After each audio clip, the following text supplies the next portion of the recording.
So do we have another major weather issue to deal with in fantasy football? Week 16 is the fantasy sports boss. The Jacksonville Jaguars visit the New York Jets for Thursday night football, and it looks like a real disaster in terms of weather, not only with very heavy rain, but with winds that could gust to 40 miles per hour. Hit the subscribe, hit the notification button. As always, live stream later on this evening, probably going to be a little bit later tonight, probably around 6:30 Eastern time, so look for that. I'm going to go over the injury report since it's Wednesday, and discuss any other issues that are going to be coming up for the semifinals in fantasy football. Now, getting back to this forecast, it's really a potential problem. If you're a Trevor Lawrence owner, if you're a Zay Jones owner, and Zay Jones has been as hot as any receiver in football of late, certainly Christian Kirk, Garrett Wilson, who has Zach Wilson. I know, he threw 2 touchdown passes last week, but he still was horrible for large stretches of that game.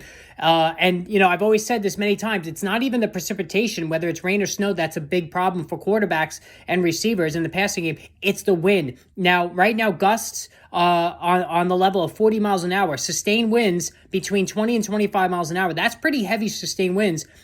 And then when you add gusts to 40 miles an hour in that stadium in New York, and now I'm from New York, I've been in that stadium many times, the wind never stops. I mean, it could say that it's a 15-mile-an-hour wind, and in that stadium, it's like 25, 35 all the time. So now you add in this coastal storm that's going to be really inundating the Northeast, heavy rain turning into snow into Friday.